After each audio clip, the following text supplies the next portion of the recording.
we are going to continue our analysis of zonal defending by defenders. Okay, so we started with the forwards, we started with the midfield, we then went to midfield, and now we're going to finish up with defenders. Okay, so we were picking up right where we had left off last time. And if you have any questions or comments, don't hesitate to chime in at any moment. So once again, we're going to get right into it. I'm going to share my screen starting now. If you have any comments, cannot hear me or anything, please let me know, and we shall begin.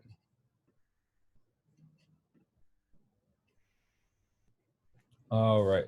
So we left off last time discussing how to adjust to one forward, one central defender moving up, and what the partner should do.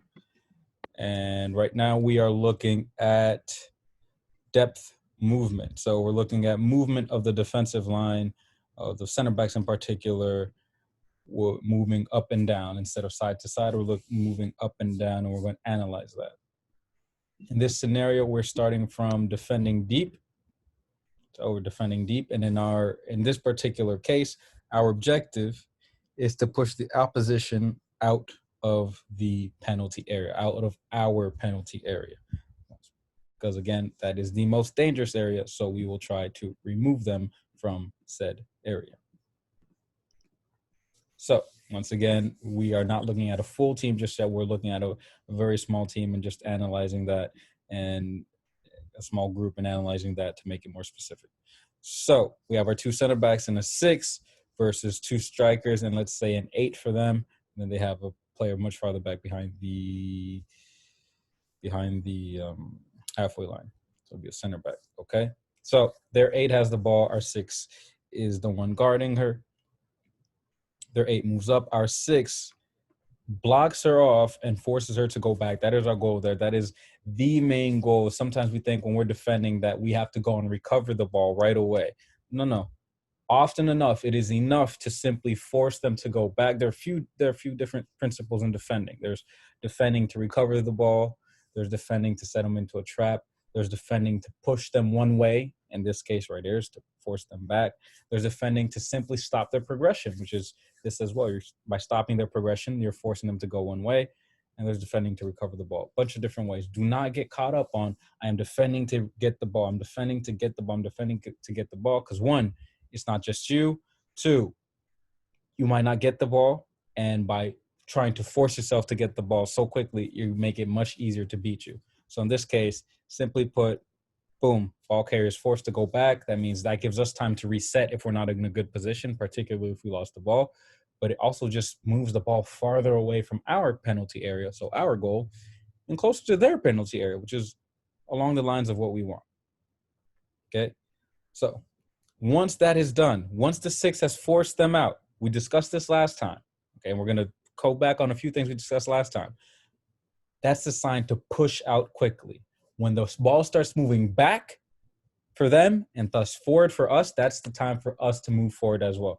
The one thing you do not want to be is to be cut in half. Okay, and that is a sign you have to read right away.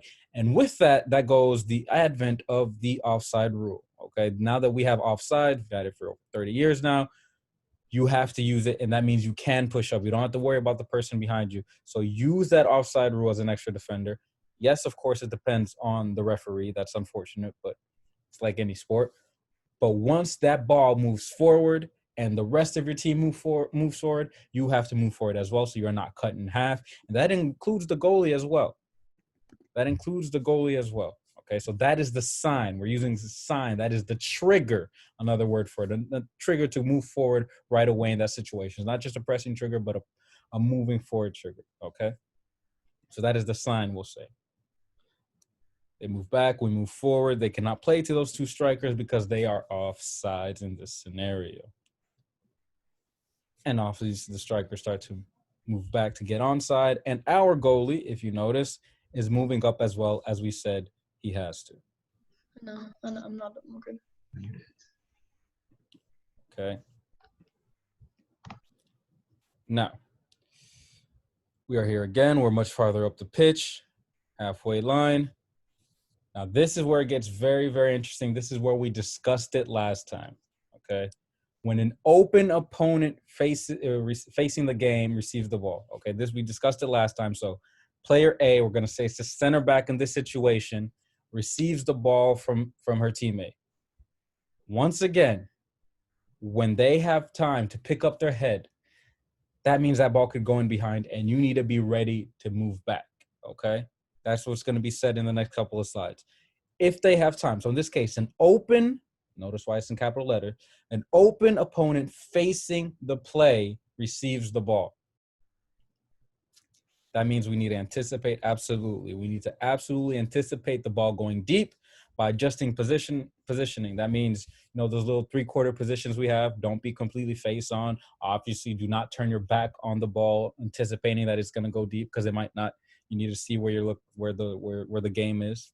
So turn your body slightly, anticipate it, be prepared, because our team was not able to go and press the person on the ball. That means that ball can be going deep at any moment. So this is one where I really need us to get down. An opponent facing the play who is open, that requires us to drop. Okay, that requires us to drop. Okay, so what we're going to do there is we're going to once again make a little text box here, and we're going to make sure that is one of the first things we do not forget. Okay, for those that are interested. Okay, when an opponent facing the play receives the ball, we must anticipate that. Okay, we have to anticipate that. Okay, that's number one. That is the basic rule. We discussed it last time, but we had to bring it up again today because it's soccer 101. Okay, so number 4 and 5, the center backs. Yes, they're a little farther away from the striker, but that gives them time to run backwards and be in position. Because right there, you don't want to be too close to the striker. You have maybe he's offside, maybe he's not. You're putting it in the hands of the referee. You don't want to do that. Give yourself space, because if they do receive it by checking in, you can always press up. But if they do try to go over your head, you are already in position. You already have a good 5-10 yards, depending on the distance, on that striker. Okay. Go. So they have drop, they have space. And then the 6 presses up again, and we adjust one more time. We have time to push up again. And now, once again, the ball carrier can no longer play in behind, so we must push up. So this is the exact opposite of player has time on the ball, player does not. Player has time on the ball, so we drop. Player does not have time on the ball, we must thus push up. Okay, we must push up with our teammate. Okay, so the two is basically simple. We'll add one more right here. This will be number 2. When opponent does not have time on the ball, so what we're going to say.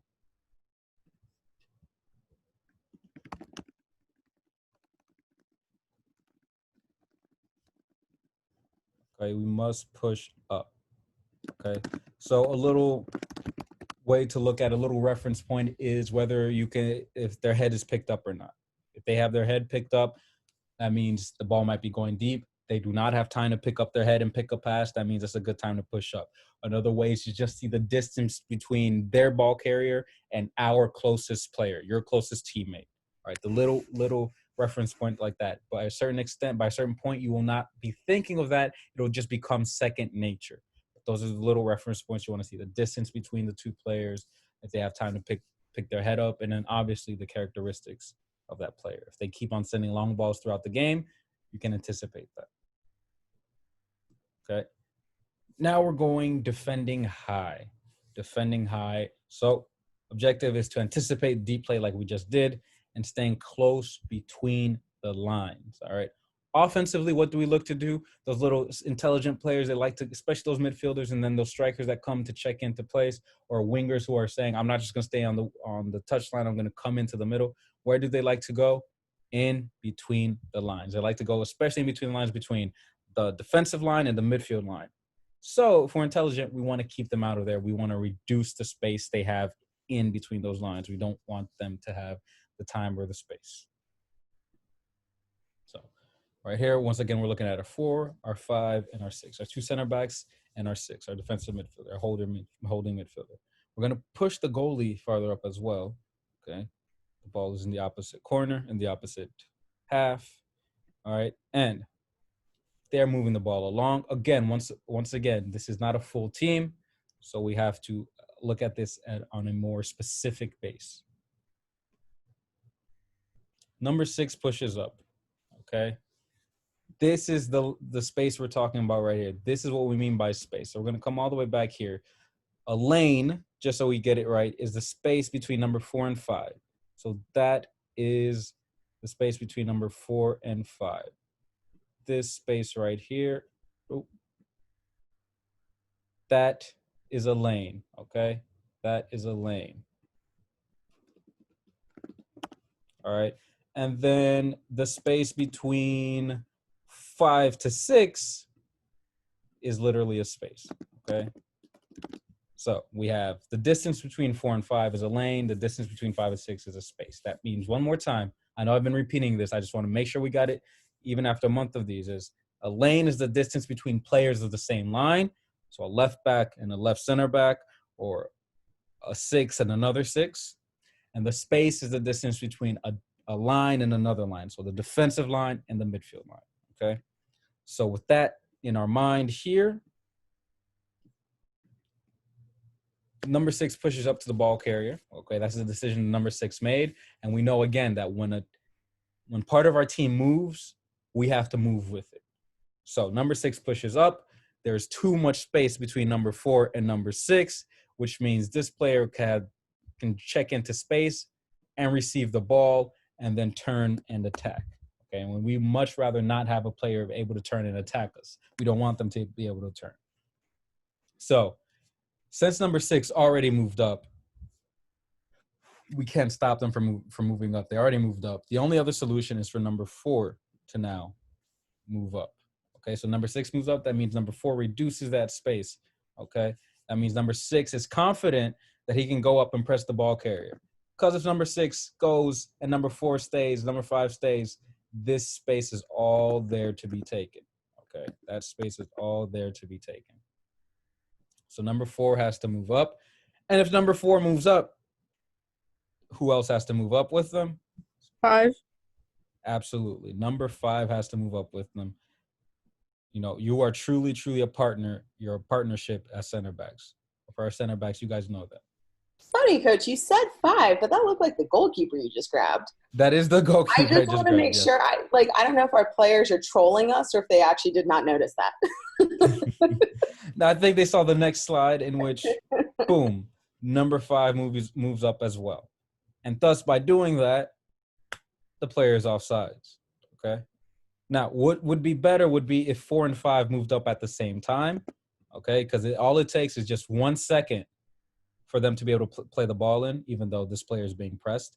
All it takes is just 1 second. But if we can avoid that little second, we'd be in a great position there, okay? So number 6 moves up. That means number 4 and number 5 moves up, because the goal here is to, boom, reduce the space between the lines, staying close between the lines, okay? So we're going to add here, stay close between lines, okay? Putting it in red to make sure we never forget. It's mostly because I'm too lazy to change the color, okay? So number 5 moves up to make sure we are not hit on the break, hit on onside, okay? So once again, before we started the full share screen, we said that there are a few different ways of defending. There are a few different principles, I should say, of defending. We mentioned that it's about stopping the progression. It's about maybe recovering the ball. It's about setting up a trap. It's about pushing them one way. We have to recognize it. The same way you don't only attack through the middle. You don't only attack on the right side. You don't only attack by cutting in. You don't only attack by overlapping. There are various ways of defending, and it is up to you and your team to recognize what type of defending you need to do in that minute. And naturally, defenders will be the most gifted at it. So we'll hopefully, for the defenders that are here today, we'll be able to provide answers. But I want our midfielders and our forwards and our goalkeepers to be as talkative as well, because this concerns you as much as anyone. Okay? So here we go. The space between the center backs, okay? So now that we know what it means, we can change that to the lane between the center backs. All right. Now this is if we're very good defensively. This right here is a lane that will rarely be exploited. It will be rarely exploited because, simply put, that's where everyone goes. We know to protect the middle at all costs. That's why, if you guys remember, the half space, which in this case would be from, let's say, about yellow line to turquoise line there, say about there, and there, that's where the most dangerous spot tends to be because people are protecting the middle as much as possible. So that's just a little reminder of the half space, okay? And we're going to do a little review on that. Does anyone remember the half space besides the definition I just gave? I do. Yes, please. It's the space that's not too far to the sidelines on either side, and it's not like right in the middle. It's kind of like that space in between where it's not as easy to block the player or defend them. So it's a good place to take shots from or dribble up the field. Absolutely. Excellent. And I was going to ask why it's such a good place, and you gave the answer. Okay, absolutely. It's not right. Thank you, Mari. Excellent. It's not right in the middle, right in front of the goal, which is where the density is. So you just move to the side, but you still have a good chance of scoring. You still have a good angle of scoring or creating an assist. But it's not so far to the sideline where you have no chance of scoring, and it's even harder to create an assist. It's that perfect little sweet spot. Okay, so great job on that one. Now, as we move on, we're gonna ignore the half space for now. Just had to do a quick review, and it looks like we have excellent players paying attention. Well coached, I say. We're going to that space between the center backs, okay? The lane between the center backs. So the ball's in the middle. We're tight and close together. No problems. The center back's in the middle. The ball goes to our left side. The defense's left side. Green team. We're green team. We're turquoise, I guess. Goes to the left side. So the left-sided center back moves over as well to shift over. Yes, we do not have the left back in this position, but that's okay. In the middle, while controlling the attack with body position and orientation, that means the center back needs to protect the middle. When in doubt, if you have a partner, whether it's a center back and you're a center back, whether it's the central midfielder and you're also a central midfielder, whether it's the striker and you're also a striker playing with two strikers, if you don't know where to go and there's no one else in the middle, you take the middle. When in doubt, if they go out and press someone else, you go to the middle. You'll either be a pivot or you'll be a cover or you'll be a screen. You will be something useful by going to the middle or staying in the middle. So the left-sided center back moves to the left. Right-sided center back drops a bit, moves a little bit closer to the middle, but not so much so that, boom, the striker she had is completely open. No. She's still very much in the middle, protecting the middle and able to cover for her center back partner if she's beat. But she's also orientating and protecting off the direct striker, okay? Sometimes we get caught up ball watching. I know you guys hear this term all the time, ball watching.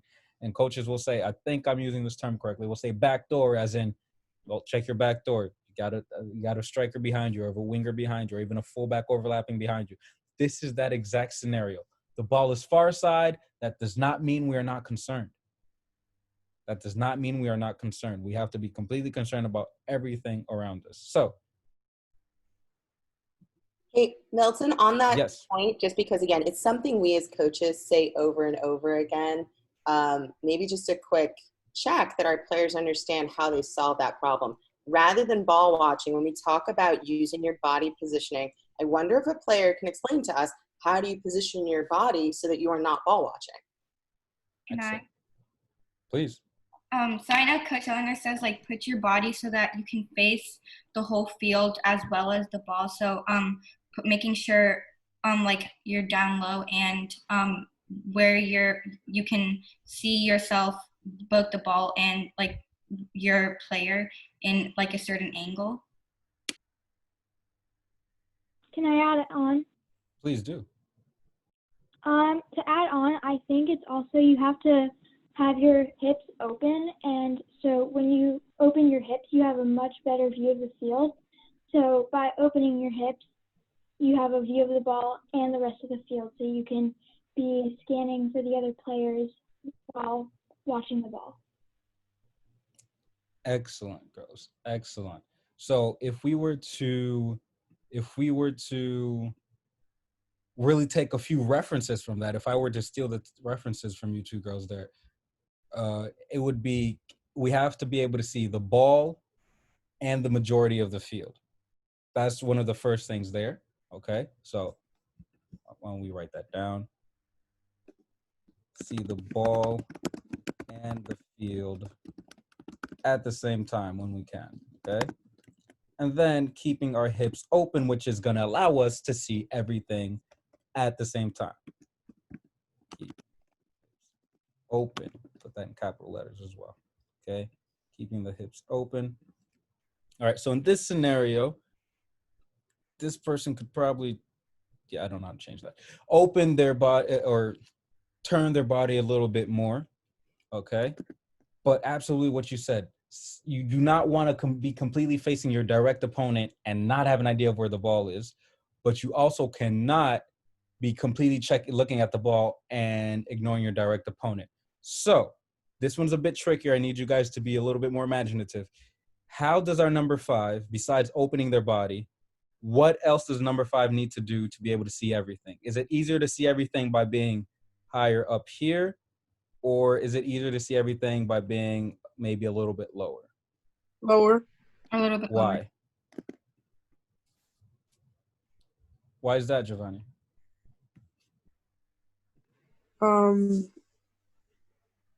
Because there's nobody behind you, and you can, like, Yeah. I don't know. No, that's the first and best answer to give. There's no one behind you.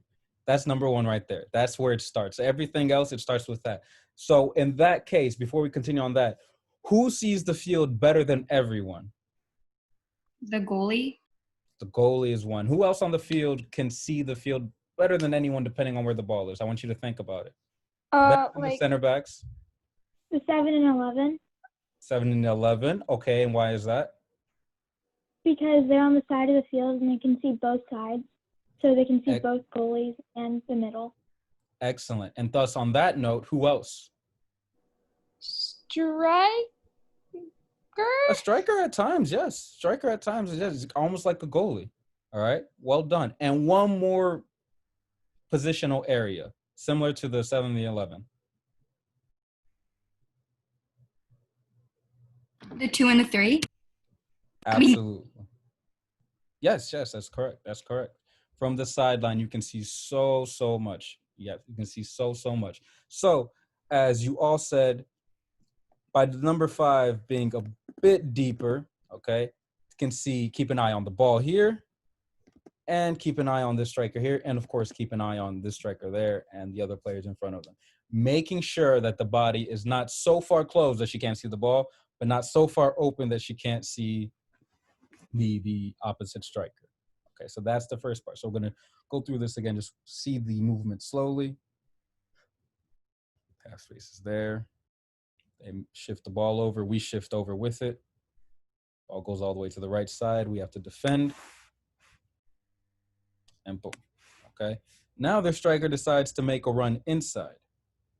Outside to in. They decide to make a run inside. Okay. And if they make a run outside, this is the adjustment we make, okay? So once again, they are there.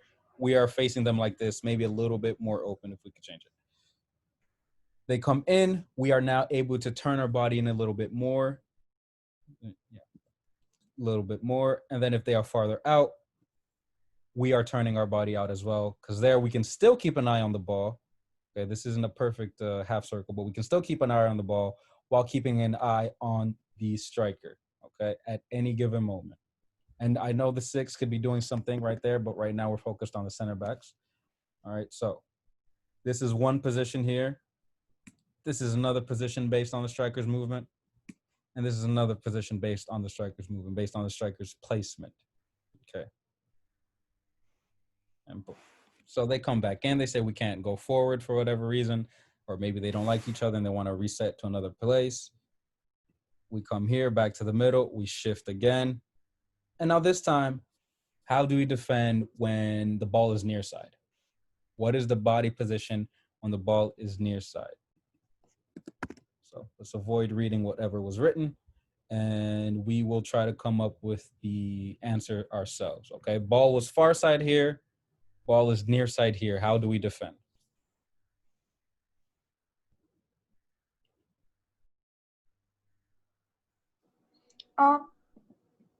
Yes? The what the 6 would be presses while the 5 covers. Yeah, that one. Okay. Presses 6 the ball. presses what? Yes?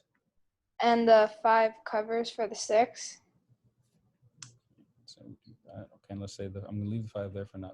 The 5 covers for the 6. Okay. Yes? Okay. Any comments on that? Now we're focusing a little bit more on the center backs, but I am glad you mentioned the 6. In this situation, I am a little hesitant to have the 6. Again, it is a 3v5, so it's not extremely realistic unless somehow we were horribly caught out on a counterattack. I would be hesitant in this situation because unless the 6 presses this way to stop the pass back, the 6 just, and we talked about how to press recently, so don't forget how to press. Make sure you're pressing correctly.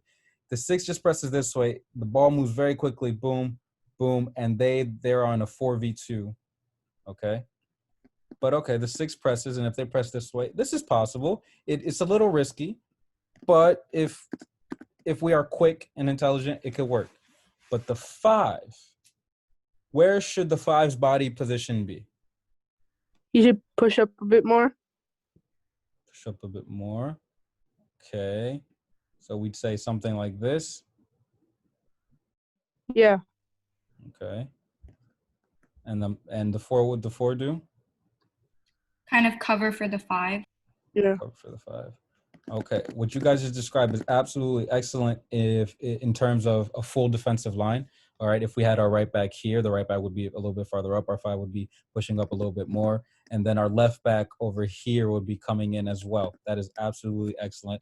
Obviously, we don't have that right here, but that is absolutely excellent. Now, for our center back, in terms of actual orientation, body orientation, we're going to read what's right here. Okay. We outside mark. Okay. We outside mark. Basically, making sure that whatever happens, we can't be beat off of one touch. They have a brilliant little touch and we're beat. No. But we also can't be beat if this player decides to make a dangerous run over here. We are prepared for that run. Okay. We are prepared for this run here. We're prepared for a ball goes into here and he takes a touch on the outside. We are prepared for that run. And we want them to go outside more than inside. We want them to go outside more than inside because obviously a shot from this angle, while you can still score, and I wouldn't tell a player not to shoot from there. I would, in fact, would tell you to shoot from there. A shot from this angle is less dangerous than a shot from this angle. Okay? So good notes on that, guys. Really thinking and being able to see the full field and not just the 9 players we have here. Okay, so boom. As you guys said, 5 moves up. Striker moves up as well. Now, we're going to once again take that away, okay? And we're going to see that number 5 is marking the striker, and this striker over here, boom, moves out wide. What do we need to do? If we are number 5 and their striker moves out wide, what must we do? Do we follow? Do we stay?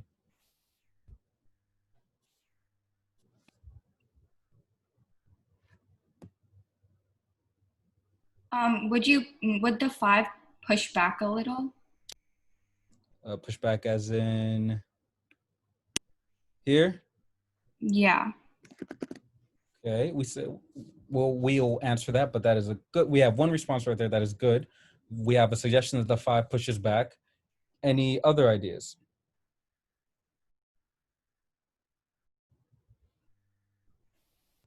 If this striker, boom, moves out wide, does our 5 go here? Does our 5 stay more in the middle? Or does our 5 come out to here? What does our 5 do? Here, here, here, here. What does our 5 do? We have one suggestion for push back. I would like one more.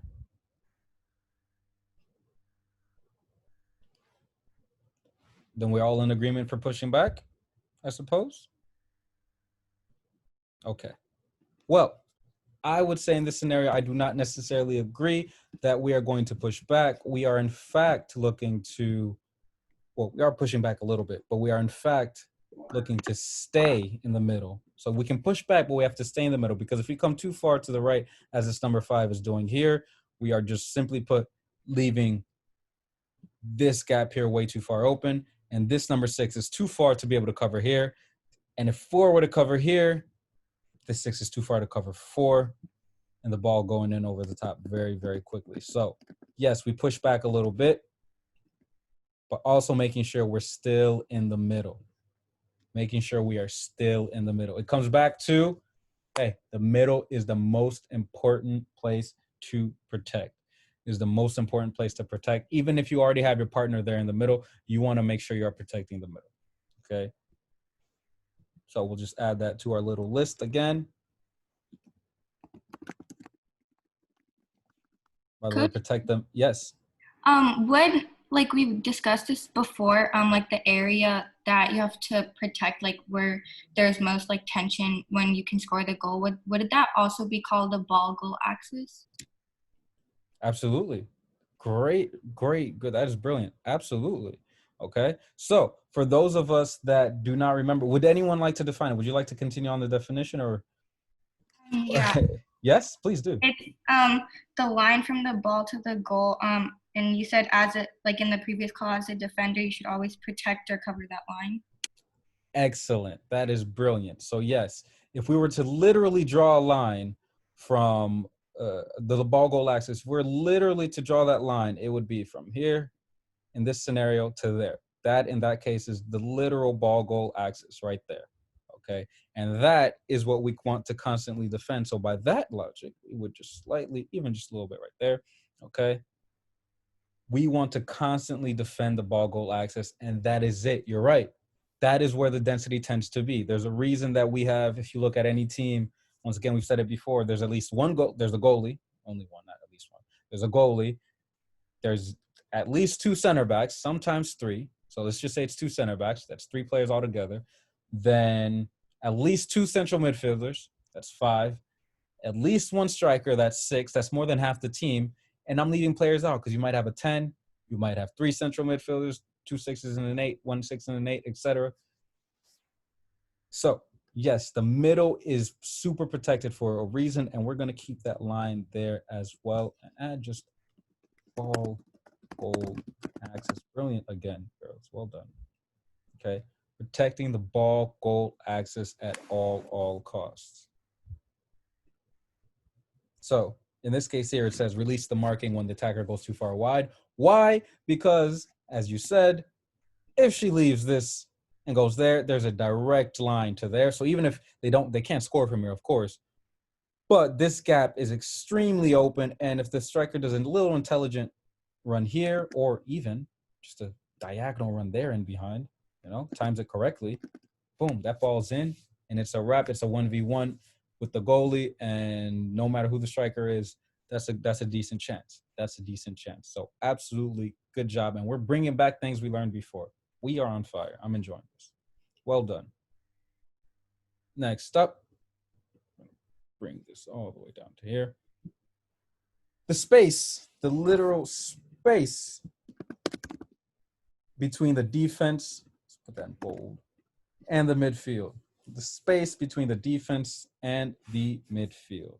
This would be easier if we had more midfield to look at and more defensive line. But once again, the space is defender to midfielder, okay?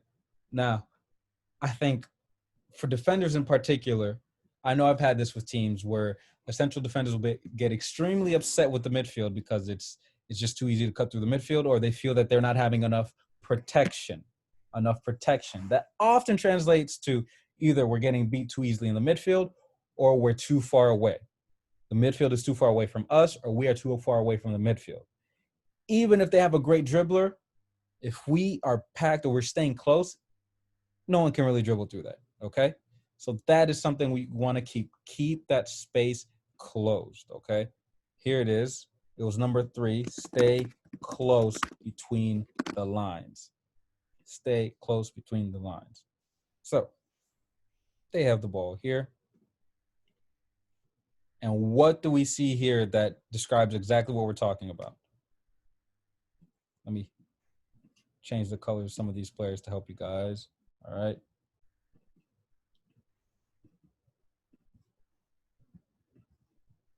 What are we seeing so far? Which colored players are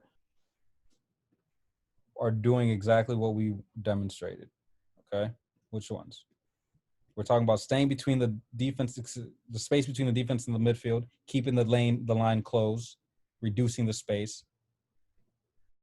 What are we seeing? What movement is describing this action?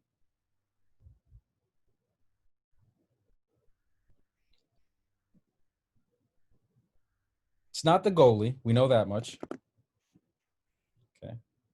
It's not these 2 red players back here. All right, let's start with this. What lines are we talking about right now? Defense, midfield, forward line. Which 2 lines are we talking about?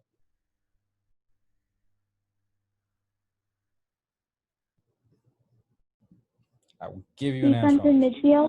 Ah, there we go. Excellent. The defense, thank you, Kelly. Defense and midfield line, defensive and midfield line. So these 2 players here, part of the defense, boom, these 2 players there. And then the midfield line who is right now by himself, the midfield line, okay? And thus, this striker is moving into the space here in the next slide. So that is the red player, okay, this one right here. And our original center back, our number 5, moves up with her to make sure cannot receive the ball, boom, and turn. Okay, that's exactly what we're talking about, reducing the space. Reducing the space, okay? The 6 cannot drop too much because if the 6 drops, this player has ample room to advance. So it's up to the 5 in this scenario to push up and reduce that space. Sometimes it's not about the midfield dropping. Sometimes, as we mentioned earlier, if we go back to, let's see it one more time. If we go back to, I believe it's this one, we have to move up with the midfield. Boom, boom, okay?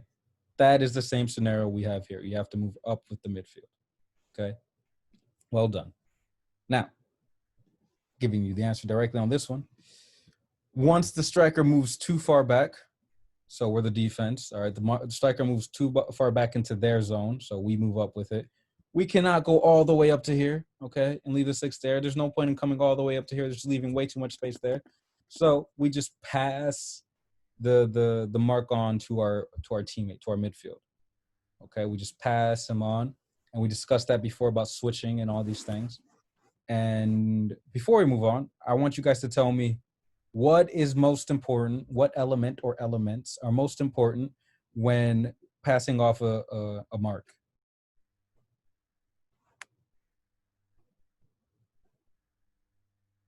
It has to be fast so that the player can't receive the ball.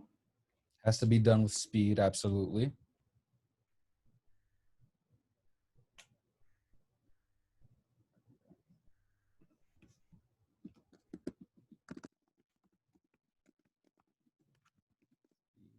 Done with speed. Okay, what else?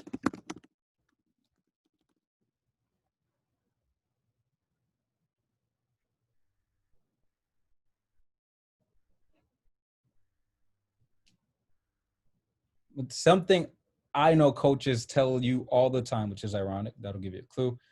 What do you need to do? Not just in passing off a mark, but in a game, in any scenario. What does there always need to be? Pressure. Okay, pressure. Okay, yes, I like that. Intensity. Pressure and intensity. I like that. Okay. Let them know you're there. Okay. But let's say this is our number 5 right here. This is our number 5. Okay. Number 5 is passing it off to 6. How will 6 know that that she needs to pass? She needs to take on the next player. How will she know? Communication. Scanning. Communication. Scanning, yes. But communication more in this scenario because the number 6 is focused on the ball carrier right now and does need to scan, definitely. But it would also help if, I'm going to say scanning as well. I like that. Well done. It does help if the number 5, the person who's passing off the forward, talks to her, says, hey, on your left, on your right, I should say, okay? All the communication. And remember, it needs to be loud communication. It needs to be specific communication. It needs to be early communication and clear, okay? Clear, loud, specific, and early. That's what that communication needs to be, okay? Well done on you. Well done for you on that. All of you. Well done. So from here, start again. Take it slow. They move up. We move up with them. We pass them off. And we are now reset. Oh, and they pass the ball to the left. That's okay. That is okay. We are able to shift over. Okay, we are able to shift over from here to there, and there, and we shift again. We're passing partners off the entire time. So this striker right here, the player that is red here and then orange in the next slide, starts off being defended by the number 5, then the number 6, and then eventually the number 4, which shows movement by their part, but also shows great communication on our part and shows organization on our part as well. Okay, and thus we are able to push up again. Once again, the ball carrier is forced to push back, and if you see these 2 players, boom, boom, they move up the field. They move up the field. Now our goalie move up the field as well. Okay, as the 6 moves up. Very, very important. Gonna add move as it's a word I love, a unit. Okay. Defensively, you need to see yourselves as a unit, not just the back line as a unit, not just the midfield line as a unit, not just the forward line as a unit. Is the entire team is a unit. I know I've told the story before about my team not moving as a unit while we were counterattacking, and then we didn't score, and we did not recover the ball, and then we paid for it not 30 seconds later. That's exactly it, because we did not move as a unit. And then for the following 2 months after that, we ran a lot to make sure we always moved as a unit. So move as a unit, okay? Always. Now, defending, checking into space, okay? Sorry for the translation. I did what I could. We're checking into space. The opposition is checking into space, and we have to defend that. What we did here, basically, all right? Their striker right here checks into space, and we move into it, or someone drops into it, okay? So defending, checking into space. In this scenario, we are defending deep, and our goal is to prevent the opposition from turning and attacking. We discussed it earlier. You never want someone dribbling directly at you. You never want someone dribbling directly at you. So you have to prevent that. Number 6 is deep. For whatever reason, we're in a scenario where the number 6 is deep. How do we adjust, okay? How do we adjust? Their player right here, their striker, their left-sided striker, is checking into space to receive the ball. Number 6 is nowhere near here. Number 6 is not there to stop it. What do we need to do? Who is going to move with this player? Oops, sorry. Who's going to move with this player here? From there to there. Who's moving with the player? Who should? Should it be the 6? Should it be the 5? Should it be the 4? Should it be the goalie? 5. The 5. Sound like a question, but we'll take it as an answer because it is correct. Indeed. Well done, Kelly. Once again, the 5 needs to move with the player because the 6 is too far away. The 5 is already on this player here. And if the 5 moves up, what can we do? What else should be done? If the 5 liberates this space here, is there anything more that needs to be done? Does this space need to be taken? And if so, by whom?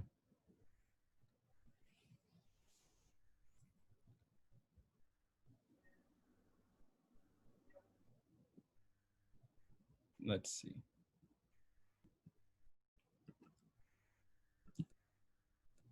This line right here from center back to center back, is it too wide for our liking? We do not have the ball.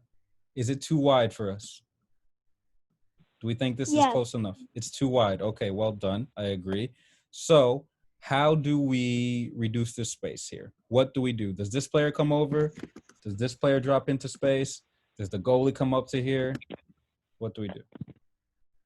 The 6 probably should drop, I'm guessing, because if Six. the 5 comes up and pressures, then the 6 should go into his or her place. Excellent.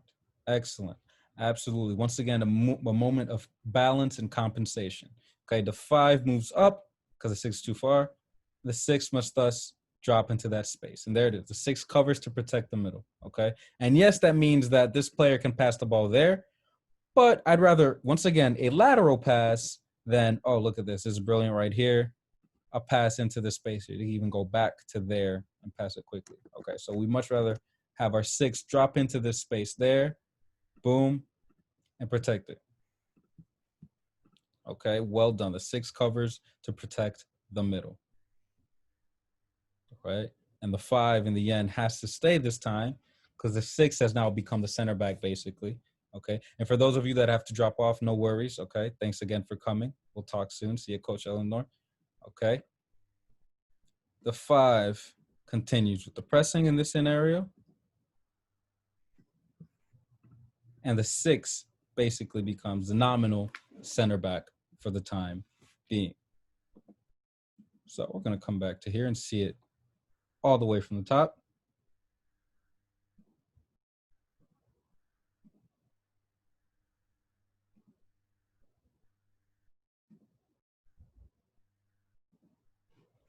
And continues even. And again, guys, remember, this is a scenario where it's a 3v4. Okay, so we have 2 center backs and a 6. We'd have much more in an actual game. Now, let's say the number 6 is higher than in this scenario. It's about 8 yards difference. All right, give or take. Much higher in this scenario. So if this striker checks in, there's no issue for the number 6 to take that player. Boom, there it is. The striker checks in, our number 6 is able to thus take that player, and our number 5 can then drop into space and be free. Okay, drop into space and be free. And leave that 6 there for now. We are going to go through that from the top. Again, just take it slowly, look at the pictures.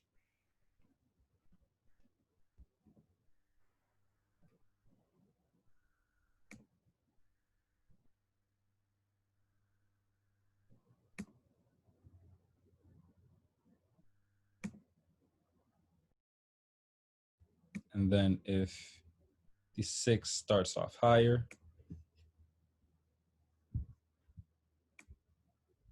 the 6 can be the one to take the man marking. Okay. And with that, we're going to add compensation and balance. These two go hand in hand. Okay, you compensate to maintain balance. Okay, compensate, maintain balance. Okay, we have 8 main points taken away today. All right, we're going to do one more. Last one is defending high. Okay, defending high, and the objective is to avoid getting sucked in. It's basically when offensively, we're going to look at it from the offensive standpoint. Okay, we have possession of the ball. We're passing the ball around in a small area. The defense comes in, and thus they liberate space somewhere else. They free up space somewhere else. Okay, that's what we want to avoid doing, is being sucked in too far in. So, and this tends to happen where? Higher up the pitch. So, they have the ball this far up the pitch. The attacker checks into space, and the difference in this scenario here is the number 5 says, I can allow the space between my midfield partner and us to grow wide because why? We do not want to allow space in behind. Okay, we do not want to allow this space in behind here to be taken. That space is more important than this space. Okay, space behind the defensive line is more important than the space in front of the defensive line in this scenario. Okay, once again, our goalie would be higher up the field. Okay, space behind our defensive line is more important than space in front of our defensive line. So the number 5 leaves the attacker. Okay, even if the 6 can't be the person to take over, number 5 leaves the attacker. Boom. The attacker is able to now turn. Let's fix that right over there. Okay. They're able to turn. The 6 is too far away to stop the advancement. And once again, this all ties back. This all ties back to our number 1 and number 2. When an opponent facing the play receives the ball, which is the exact scenario here, receives the ball, open opponent, okay, we have to anticipate the ball going deep by adjusting our positioning. So we have to anticipate the pass in behind, the pass for this player here, the pass for this player here, the pass for this player here. And in our best scenario, it would be a run between the 4 and the 5. Okay, it would be a run between the 4 and the 5, which would release space for someone else. We, the 4 and the 5, have to anticipate an eventual pass in behind. Yes, that means we allow their player to advance with the ball, but we can always advance ourselves if we need it, okay? But once you advance, you can advance again, okay? It's already beat, you're already beat. But if you drop back, you have a chance to still advance. If you advance, you won't be able to drop back. So make that decision.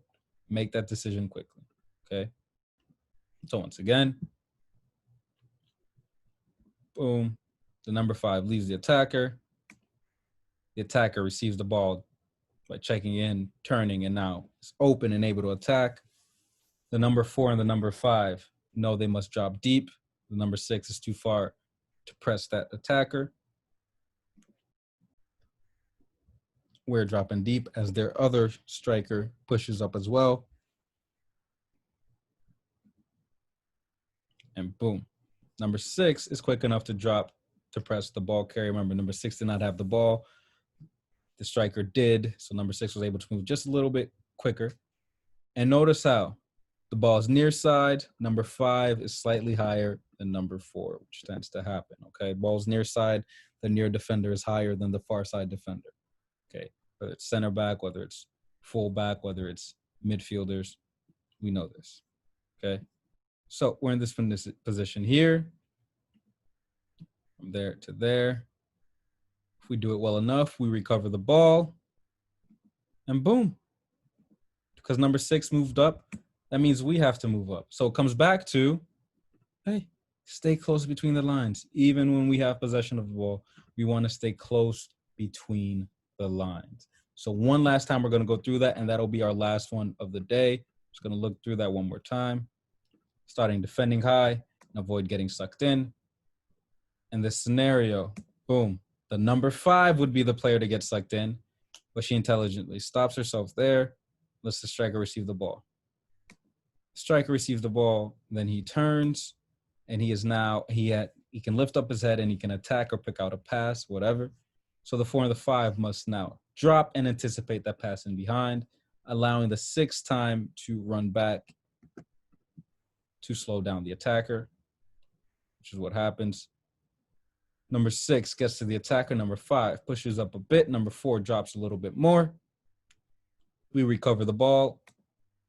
6 goes forward, and we go forward with the 6. So a quick review. All right, for our 8 points today, when an open opponent receives the ball, we, wherever we are, particularly in the defensive line, when the open opponent receives the ball, we must be ready to drop. We must be anticipating the pass in behind. We must adjust our body position in terms of where we are on the field, but also our body orientation in terms of turning, depending on where the ball is and where our direct opponent, the person we're marking, is. Okay, when the opponent does not have time on the ball, we must push up as a, number 7, as a unit. Okay, if the midfield moves up, we move up. Okay, midfield drops, we are dropping as well. All right.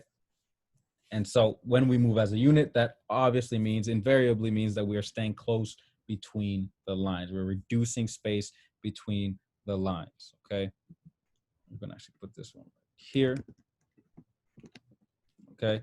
And so we wanna make sure that when the ball is far side, we see the ball and the field. And any point on the field and in the game, you wanna be able to see the ball and the majority of the field when you can.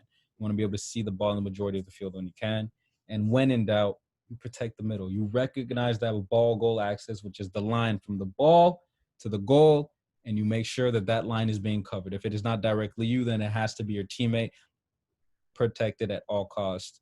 And if it's not your teammate, you know you have to compensate to maintain balance. Our goal is to consistently maintain balance.